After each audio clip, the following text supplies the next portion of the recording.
Madam, CID को phone करना पड़ेगा। हेलो हेलो सीआईडी, यहाँ पे।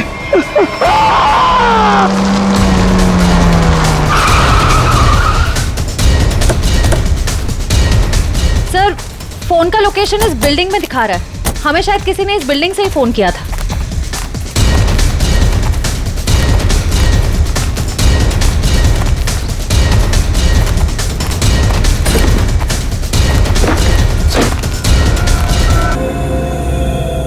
ये तो मर चुका है। चाकू से कई बार किए गए इसके ऊपर।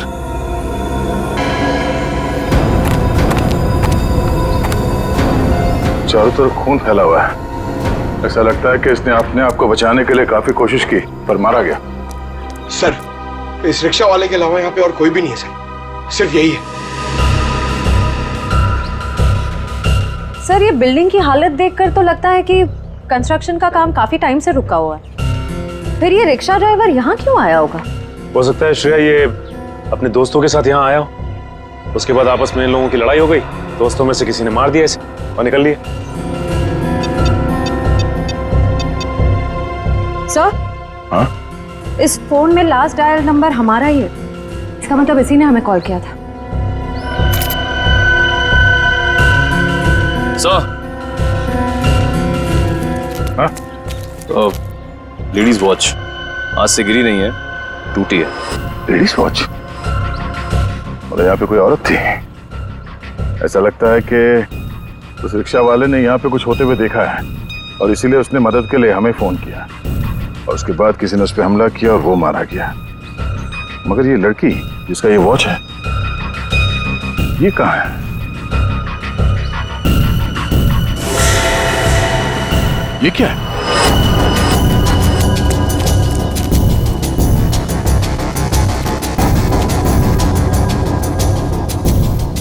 ये तो खून है।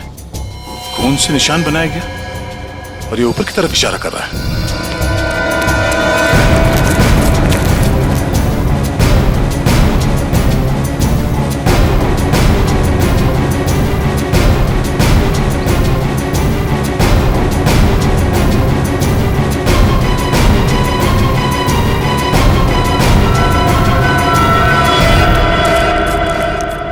ओह नो, कटी हुई उंगली। मैं कौन हूं? मुझे ढूंढो सिर्फ 4 घंटे। बस कटी हुई उंगली से लड़की की पहचान करना तो मुश्किल है, लेकिन एक बात पता लगी है, इस लड़की की उम्र 20 से 25 साल है। हम खूनी तक तभी पहुंचेंगे जब हमें यह पता चलेगा कि यह उंगली किस लड़की की है। सर, हमारे पास ज्यादा वक्त भी तो नहीं है। हाँ दया, और क्या पता चला? हाँ, और मतलब उंगली कटते समय लड़की जिंदा थी। और सर, ये नाखून पे पीलापन कैसा? सर, इस टेबल पे लगे खून की रिपोर्ट आ गई है। देखें।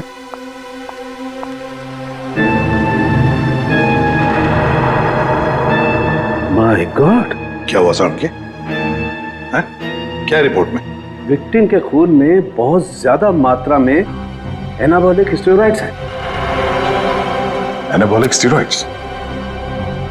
परफॉर्मेंस बढ़ाने के लिए अक्सर एथलीट्स इसे लेते हैं। वैसे तो ये स्टेरॉइड्स बैन है, लेकिन फिर भी लोग चोरी छिपे ले ही लेते हैं। इसका मतलब वो लड़की कोई खिलाड़ी है जो ये एनाबॉलिक स्टेरॉइड्स इस्तेमाल करती थी। सर, आजकल डोपिंग एजेंसीज इस तरह के मामलों में काफी सख्त हैं, इसलिए हर खिलाड़ी की रेगुलर जांच भी करती है वो। तब तो इन डोपिंग एजेंसीज से इस लड़की के बारे में पता चल सकता है। हाँ दया, पर हमारे पास सिर्फ 2.5 घंटे हैं, सिर्फ 2.5 घंटे। सर, डोपिंग एजेंसी ने हमें जिन 3 लेने वाली लड़कियों के बारे में बताया था, उनमें से 2 लड़कियां तो एकदम सही सलामत है। हो सकता है ये तीसरी लड़की किरण वही हो जिसकी हमें उंगली मिली थी। सिर्फ 1.5 घंटे बचे हैं किरण को बचाने के लिए।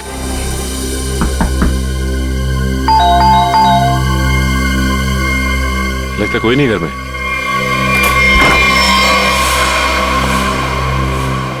पूरे घर की तलाशी लो, देखो कोई सुराग मिलता है क्या।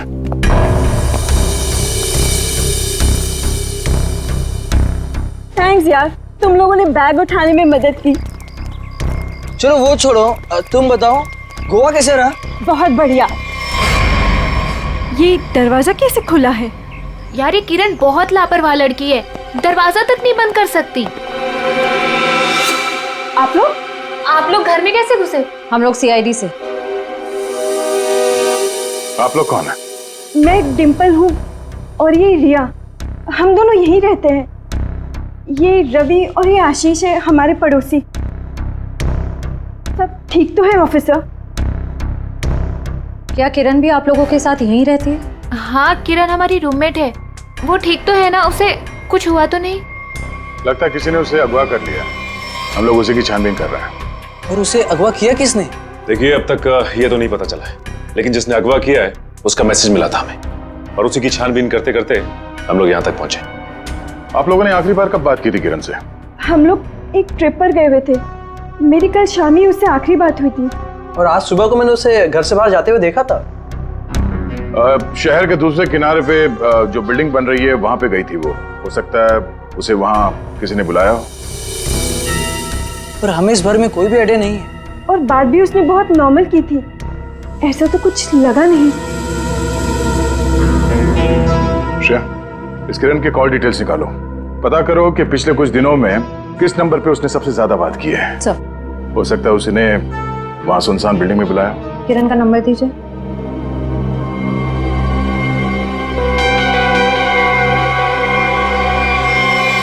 सर, आप लोग यहीं रुकिए। हाँ सचिन।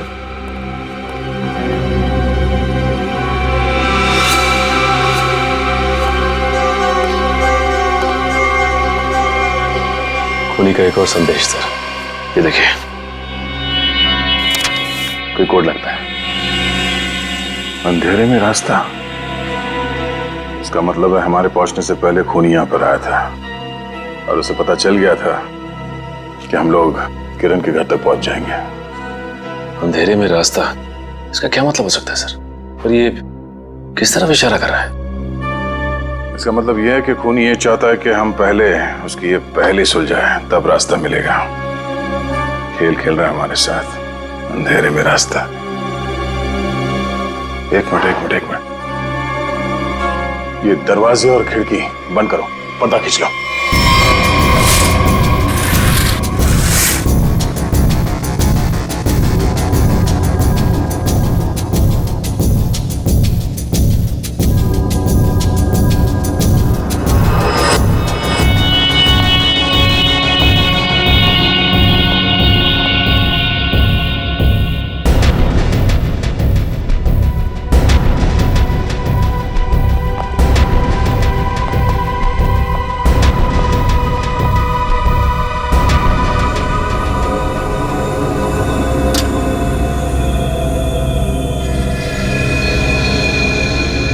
शाबाश, तुम लोग यहां तक तो पहुंच गए। अगर बचा सकते हो तो बचा लो। N44 8913। अरे तो जीपीएस कोऑर्डिनेट्स लग रहा है। सर, कहीं ऐसा तो नहीं कि किरण को इसी जगह पर कैद करके रखा गया हो सकता है, लेकिन एक काम करो, आसपास पड़ोसी से पता करो कि उन लोगों ने किसी अनजान आदमी को यहाँ पे आते जाते देखा है क्या, और ये भी पता करने की कोशिश करो कि कोई सीसीटीवी कैमरास लगे हैं जिससे हमें कोई मदद मिल जाए। सर रुकिए, सर कोऑर्डिनेट्स के हिसाब से तो यही जगह है।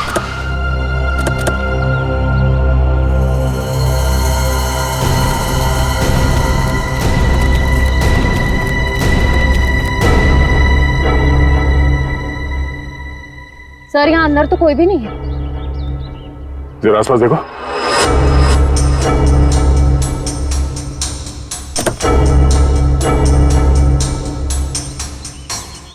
सर, हाँ, ये देखिए सर, ड्राइव। अभी हमारे साथ खेल खेल रहा है नहीं। कैमरा भी लगा हुआ, नजर रखे यहाँ पे। चलो बैठो गाड़ी में। एक मिनट सचिन, गाड़ी चेक करनी पड़ेगी, बम भी हो सकता है। कोई बम नहीं है गाड़ी में। मेरा सुझाव है थोड़ा जल्दी करो तो शायद किरण बच जाएगी। सिर्फ 20 मिनट है तुम्हारे पास। और हाँ, अपनी अपनी गन्स कार के बाहर फेंक दो, और ये जो जीपीएस लगा है ये तुम्हारी हेल्प करेगा।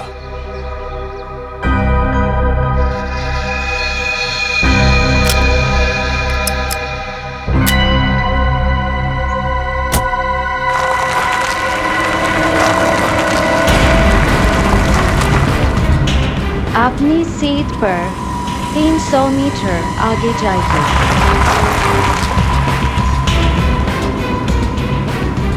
आपका गंतव्य आ चुका है।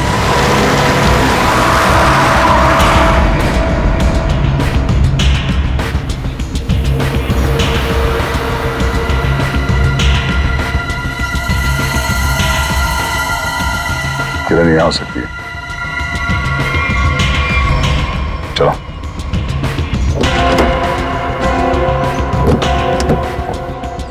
दरवाजा खोल के लेना। एक मिनट से।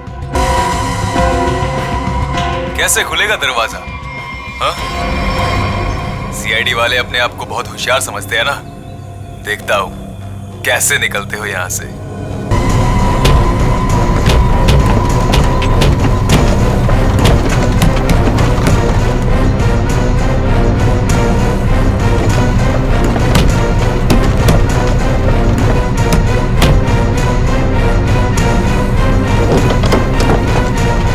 एक मिनट, निकालो इसे।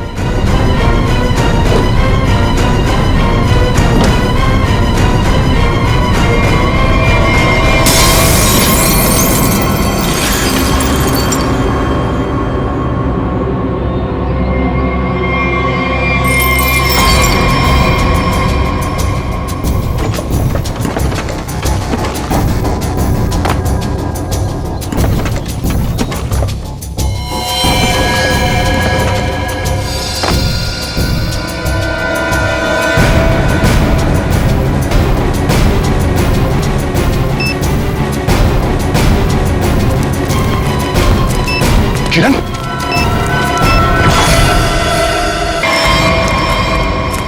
किरण, किरण! Oh no. ये देखो, तेज एयर वाली कैप्सूल से मारा गया इसे। और ये मैकेनिज्म, जरूरी मैकेनिज्म किसी ने रिमोट से कंट्रोल किया होगा। सर, हम कुछ ही सेकंड से चूक गए और खूनी ने अपना काम कर दिया। देर कर दी हमने, इसे बचा ना सके।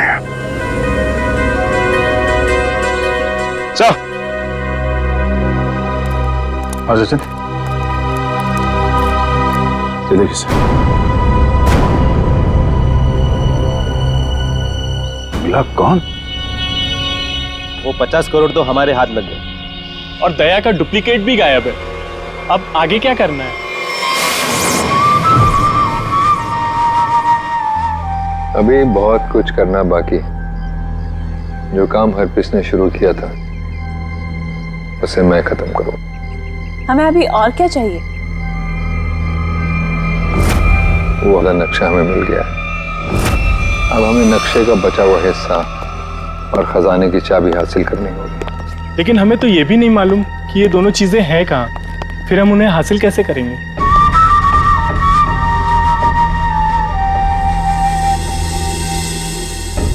उल्लू की आंखें हैं मेरी। जिस अंधेरे में लोगों को दिखाई नहीं देता, मैं अपने काम की चीज वहां पर देख सकता हूं। स्विट्जरलैंड जाने से पहले हरप्रीत ये दोनों चीजें अपने खास आदमी को देकर गया था। लेकिन बॉस, जब से लोगों को पता चला है कि आप वापस आ गए हो, हरप्रीत के सभी आदमी अंडरग्राउंड हो गए हैं। अब कहाँ ढूंढेंगे उन्हें? मेरे एक आदमी ने राना का पता लगा लिया। वो हरप्रीत का बहुत ही खास आदमी है। तब तो उसके पास ही होनी चाहिए ये दोनों चीजें। हाँ, और एक बार वो सब मेरे हाथ लग गया, फिर देखना मैं लोगों के लिए नर्क का रास्ता खोल दूंगा। लोग हरप्रीत को भूल जाएंगे। डर का सिर्फ एक नाम होगा, कटोरी टमटा।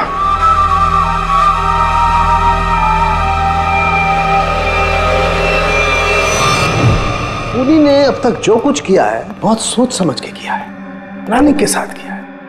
कोई न कोई क्लू हर बार दिया है उसने, तो इस बार भी जरूर क्लू दिया होगा। जरूर कुछ न कुछ तो दिया होगा जिससे पता लग सके कि उसका अगला विक्टिम कौन है। सर उसने अब तक तो सिर्फ ये कटी हुई उंगली और ये टेबल दिया है। कटी हुई उंगली और ये टेबल। टेबल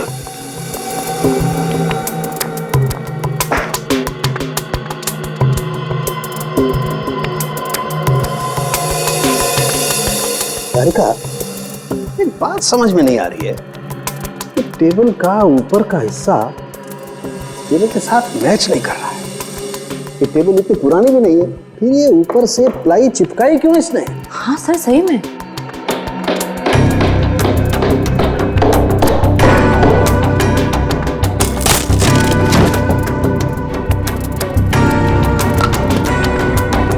क्या है?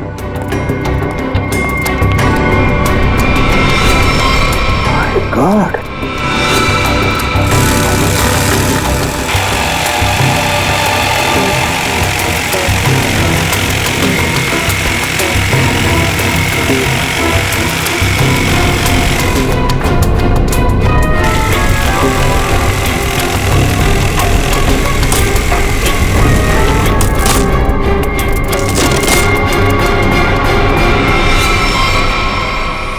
सर ये किरण के घर के बाहर का सीसीटीवी फुटेज है। टेम्पो काफी देर से यहाँ बाहर खड़ा हुआ है।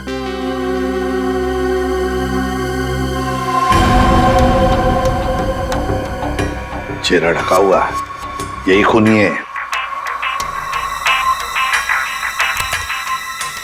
लेकिन ये खूनी टेम्पो लेकर क्यों घूम रहे? शायद इसी टेम्पो में वो भारी टेबल डालकर खूनी अंडर कंस्ट्रक्शन बिल्डिंग में गया होगा। वहां किरण की उंगली काटने के बाद इसी टेम्पो से उसे क्वारी लेके गया होगा। और फिर हमें क्लू देने के लिए यहाँ किरण के घर आया। सर लेकिन खूनी को पता कैसे चला कि किरण का घर खाली है और उसके रूममेट्स बाहर गए हुए हैं? ये जो भी है किरण के आसपास वाला ही है, ये सब जानता है कौन कब आएगा कौन कब जाएगा। निकल एक काम करो, टेम्पो का नंबर लो और सारे पुलिस स्टेशन और चेकनाकों पर भेज दो। बॉस, जो टेबल आप लोग लेकर के आए थे उस टेबल में ये खोपड़ी मिली है। क्या? टेबल के अंदर ये खोपड़ी? ये कैसे हो सकता है सालुंकी? बॉस दरअसल जिस पेड़ की लकड़ी से टेबल बना है उस लकड़ी में ही ये खोपड़ी थी। लेकिन सर ये टेबल किस पेड़ की लकड़ी से बना था ये कैसे पता चलेगा? पता चलेगा, इस स्टिकर से पता लगेगा ये लकड़ी कहां से आई।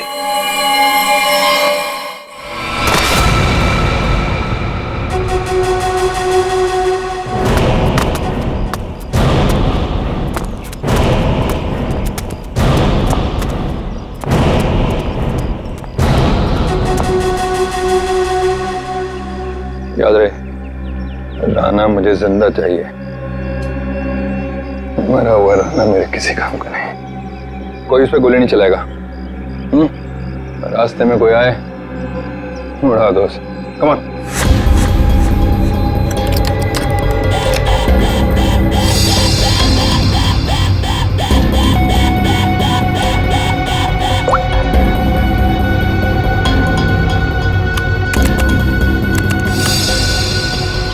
कटोरी। सुधा, प्रतीक को लेके मेरे रूम में आओ, फौरन आओ। मैंने कहा आओ ना।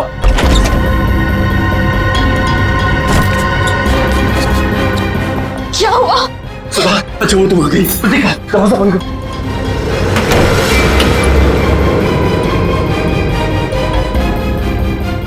सवाल बस करो, सवाल बस करो, हमें यहाँ से निकलना है।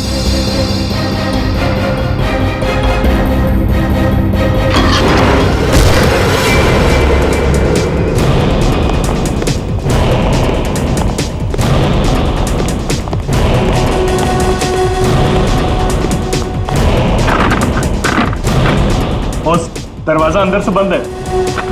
मार देखा।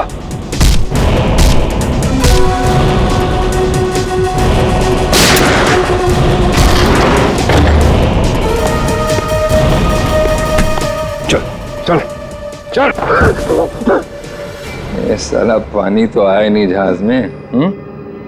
ये चूहा कहाँ भाग रहा है? देखो कटोरी, तुम्हारी मेरी क्या दुश्मनी कटोरी, मुझे जाने दो। ऐसे कैसे जाने दूं? कहाँ है मेरी चाबी? आधा नक्शा। कौन सी चाबी है? कौन सा नक्शा? मैं कुछ नहीं जानता, मुझे कुछ नहीं याद आ रहा। अरे मुझे कुछ याद नहीं आ रहा, मैं यहाँ कैसे आ गया हूँ? कोई बात नहीं, मेरे पास ना एक ऐसी दवाई है, एक ऐसा इंजेक्शन है कि इंसान को अपना अगला पिछला सब याद आने लगता है, और वो भी कुछ ही सेकंड में, समझो? बॉस, ये दोनों भागने की कोशिश कर रहे थे। अरे कैसे जाएगा सुधा के पास? हाँ, आ गई तेरी दवाई, तेरी फैमिली, याद आया? सुधा, नहीं नहीं नहीं, नो सुधा। कटोरी मैं तेरे पैर पकड़ लूं कटोरी, मेरे बीवी बच्चे को जाने दे। उन्होंने क्या किया है? मासूम है ये, जो कुछ तुझे करना है ना मेरे साथ में कर। अच्छा, तो बस फिर ये देखना क्या कि क्या ज्यादा जरूरी है, तेरी फैमिली या हरपेश की वफादारी? बताएगा?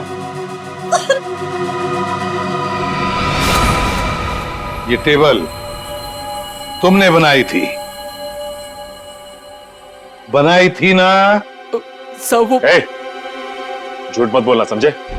ये टेबल बनाने के लिए जहां से प्लाई मंगवाया ना तुमने, उस आदमी ने सब कुछ बताया, मैं समझे? साहब, मैं गरीब आदमी हूं, कारपेंटर हूं, ऐसे सैकड़ों टेबल बनाए मैंने, मुझे याद नहीं कि ये टेबल मैंने बनाया या नहीं बनाया। तो क्या हजारों टेबलों में इंसान की मुंडी चिपका दी, या फिर उन्हें मारकर उसमें छुपा दिया है? नहीं साहब, मैंने किसी को नहीं मारा। और आप कौन सी खोपड़ी की बात कर रहे हैं? मुझे तो कुछ समझ में नहीं आ रहा है। तेरी समझ का ढक्कन मैं खोलूं क्या? हाँ? अरे बहन जी, आप मुझे डरा क्यों रही हैं? मैं सच कह रहा हूँ, मुझे कुछ समझ में नहीं आ रहा है। चलो, इसे कुछ याद नहीं आ रहा है, ये आदमी हमारे कुछ काम का नहीं है। तुम दोनों बाहर जाओ, चलो जाओ, ले जाओ इसे बाजू। तुम कुछ बता ही नहीं रहे, तुम तुम्हारा इलाज कर देते हैं। टेबल कहाँ से ही बताओ। साहब मुझे कुछ पता नहीं है।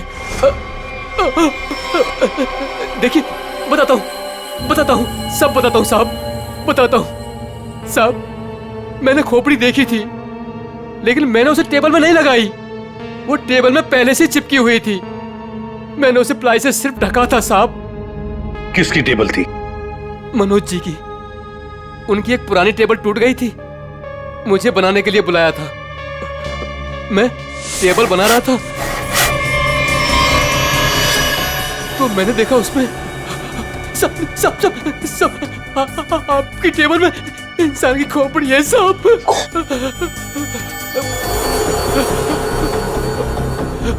तुम चुपचाप से अपना काम करो, ठीक है? किसी तक कुछ भी कहने की जरूरत नहीं। तुम भी फंसोगे, मैं भी फंसूंगा। सुन रहे हो ना? किसी से कुछ मत कहना। इसको ना तुम प्लाई से ढक दो, है ना? प्लाई से ढक दो, मैं इसको बाद में बाहर फेंक दूंगा, है ना? मनोज, ये मनोज खोपड़ी जड़ी टेबल के साथ मजे से रह रहा था। पुलिस को इन्फॉर्म करने की सोची नहीं उसने। ऊपर से मुंह बंद रखने के लिए 2 गुना पैसे भी दिए। और सर, ये मनोज जो कोई भी है, आदमी बड़ा गड़बड़ लगता है सर। हाँ, मिलना पड़ेगा इस मनोज से, मिलना पड़ेगा। हाँ अभिजीत सर, अभी एक ट्रैफिक कैमरे में वही वैन दिखाई गई है जो किरण के घर बाहर खड़ी थी, जेडी रोड की तरफ जा रही है सर। उसका पीछा करो अभिजीत, हाथ से निकलने नहीं चाहिए।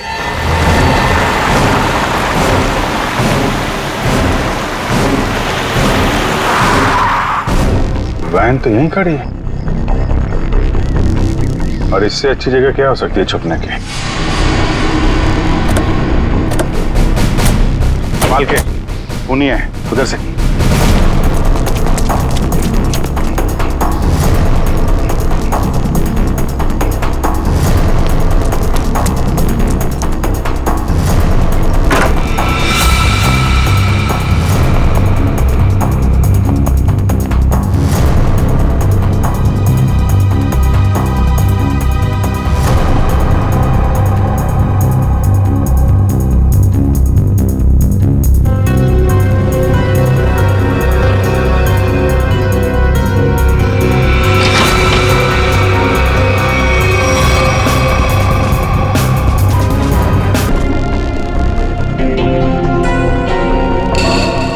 सर ये तो मनोज है। ये मनोज है? सर, जिसे हम लोग खूनी समझ रहे थे उसे किसी ने मारने की कोशिश की। इसका मतलब खूनी कोई और है।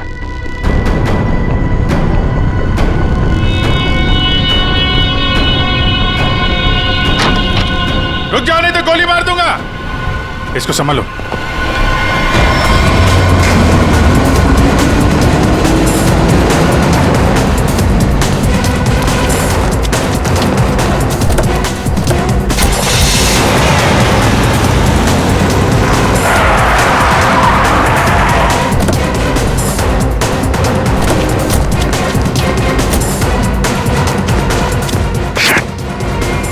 टायर पंचर करके भाग गया।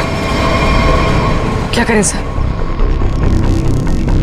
मनोज के घर से कुछ ना कुछ तो पता चलेगा ही।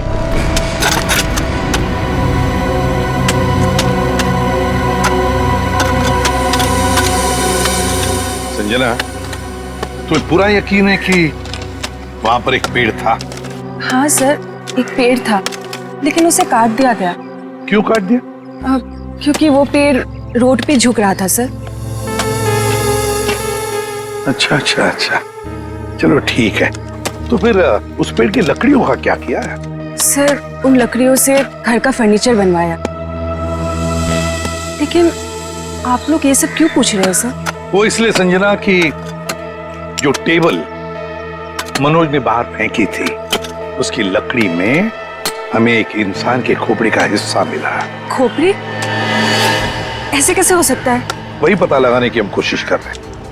हो सकता है कि किसी इंसान को वहां पर गाड़ा गया था, फिर वहां सालों तक पड़े पड़े उसके खोपड़ी का ये हिस्सा उस पेड़ की जड़ों में समा गया, और जब ये पेड़ काटा गया और उससे फर्नीचर बनाया गया, उससे वो टेबल बनाया गया, तो उस टेबल के लकड़ी में उस खोपड़ी का हिस्सा जड़ा हुआ मिला। अच्छा संजय, ये बताओ कि उन लकड़ियों से और कौन कौन से फर्नीचर बनाए गए? वो तो मुझे नहीं पता सर, मनोज को पता है, आप उनसे पूछ लीजिए। संजना, बात यह है कि मनोज को किसी ने गोली मार दी है। वो इस वक्त हॉस्पिटल में है। नहीं, ऐसा नहीं हो सकता, ऐसा नहीं हो सकता।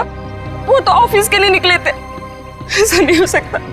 मुझे उनके पास जाना है, मुझे ले चलिए, मुझे उनके पास जाना है। संजना रिलैक्स, मुझे ले चलिए, संजना, उनके पास जाना है। संभालो अपने आप को।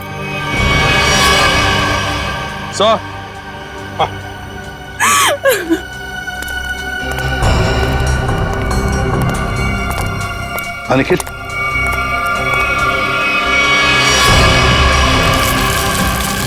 सर, कंकाल। सर, आपका शक बिल्कुल सही निकला सर। जो उस टेबल में से हमें खोपड़ी का हिस्सा मिला था वो इसी कंकाल का है। हाँ सचिन, जरूर इस मनोज का इस कंकाल से कोई ना कोई संबंध है, कोई ना कोई संबंध जरूर है। सर 10 साल पहले गायब हुई लड़कियों में से टीना थी, जो मनोज के साथ पढ़ती थी। उन दिनों किरण भी उसी कॉलेज में पढ़ती थी। हाँ सर, उन दिनों एक सीरियल किलर हुआ करता था रॉनी, जिसकी नजर टीना और किरण पर थी। टीना के गायब हो जाने के बाद पुलिस ने रॉनी को अरेस्ट कर लिया था, और पुलिस को उसके हाइडआउट से कई लड़कियों की कटी हुई उंगलियां मिली। किरण की भी उंगली कटी थी? तो मतलब ये रॉनी वापस आ गया है और फिर अपना वही काम शुरू कर दिया इसने। ये रॉनी इस वक्त कहाँ है? सर, पुलिस ने उसको फैमिली रीजन पे पैरोल पर छोड़ दिया था, और उसके बाद वो गायब हो गया। ये देखिए।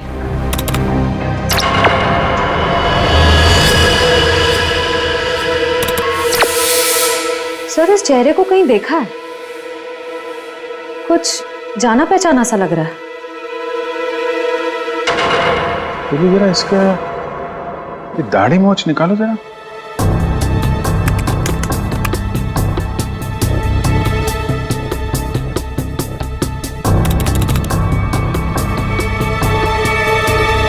ये तो रवि है, किरण का पड़ोसी। सर, इसे किरण के घर पे ही मिले थे हम लोग। ये रवि और आशीष। अभिजीत, ये रवि ही रॉनी है, तो किसी भी हाल में किरण के आसपास ही रह रहा था, पड़ोसी बनकर। और जैसे ही मौका मिला किरण को खत्म कर दिया इसने।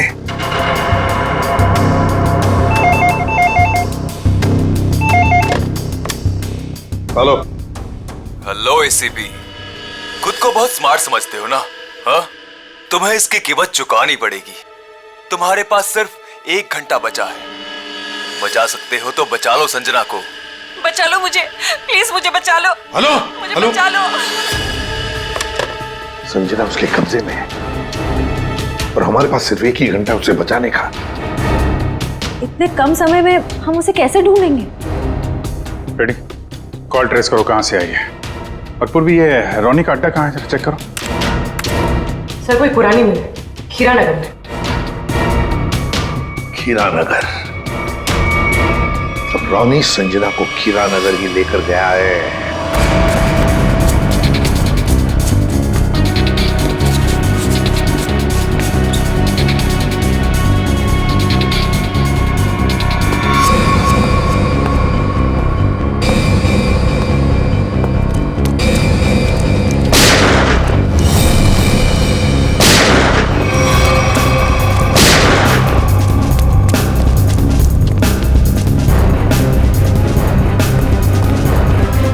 सर मर चुका है। My God.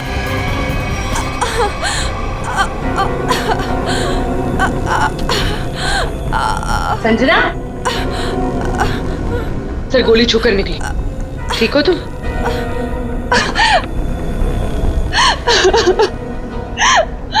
अच्छा हुआ आप लोग आ गए, नहीं तो ये मुझे मार डालता। क्या हुआ यहाँ पर, बताओ। मैं हॉस्पिटल में मनोज की देखभाल कर रही थी। घर से कुछ सामान लेने के लिए जैसे मैं निकली, किसी ने मुझ पे हमला कर दिया और मैं बेहोश हो गई। जैसे मुझे होश आया, मैंने खुद को इसके कैद में पाया। कहने लगा कि तुम्हारे पास सिर्फ 10 मिनट है जिंदा रहने के लिए। अच्छा, तो फिर तुम इसकी कैद से आजाद कैसे हुई? फिर उसने मुझे एक कमरे में बंद करके रखा था। जैसे मुझे मौका मिला, खिड़की से कूदकर भाग गई। फिर मैं इस गोडाउन में आकर छिप गई, लेकिन मुझे ढूंढते हुए ये यहाँ भी आ गया। मैं बहुत डर गई थी सर, मेरे मुंह से चीख निकल गई और इसने मुझे देखी। संजना, रो मत।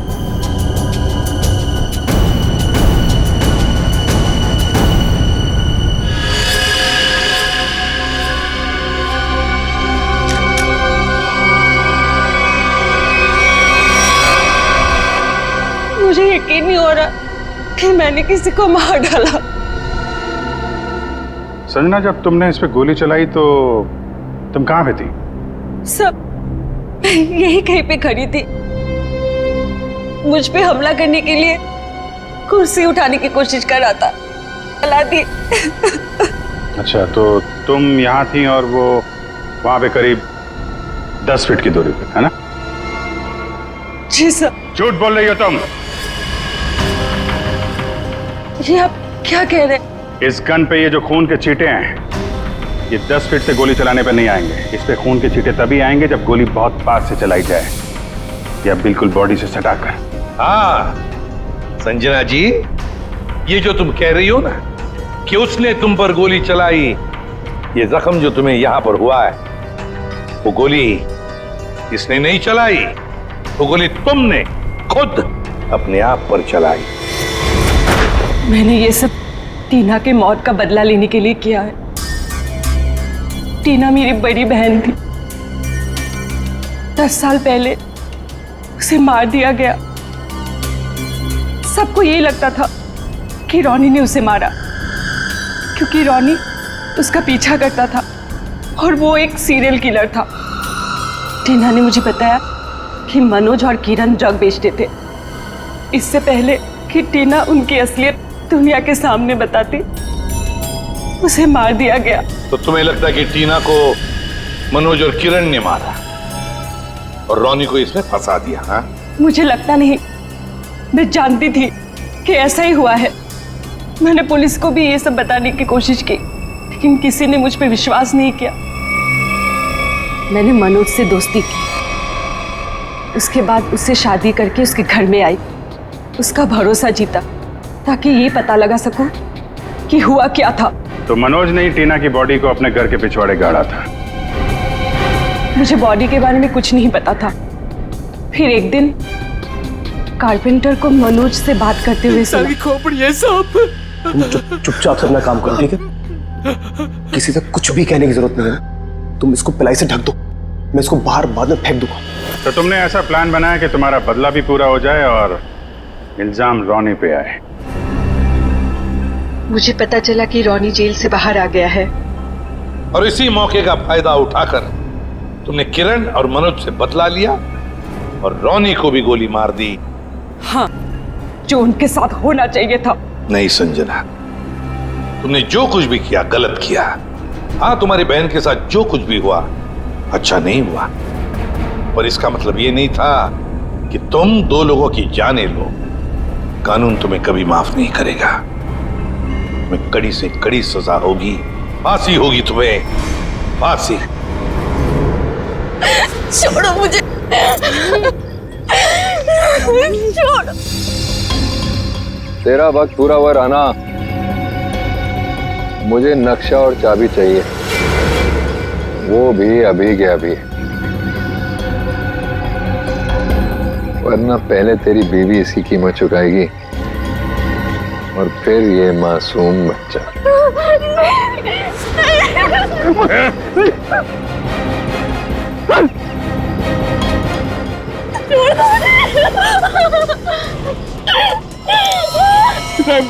रहम करो मेरे बच्चों, मेरी बीवी पे।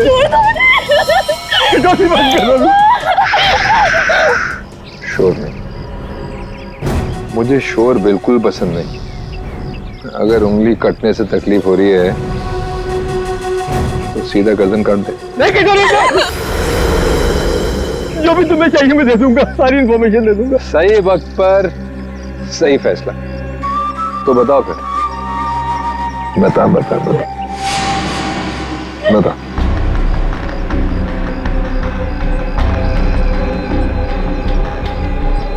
जो भी तुमको इन्फॉर्मेशन चाहिए मेरे पास नहीं है। हरप्रीत ने सारी इन्फॉर्मेशन मेरे भाई फिरगुन दार्ची को दी है और फिरगुन दार्ची का सबसे वफादार आदमी। तो कहाँ मिलेगा फिरगुन दार्ची? ग्रीनहिल के पास में एक नहर बहती है, वहां पर एक बंगला है, उसी में रहता है फिरगुन दार्ची। Good, very good.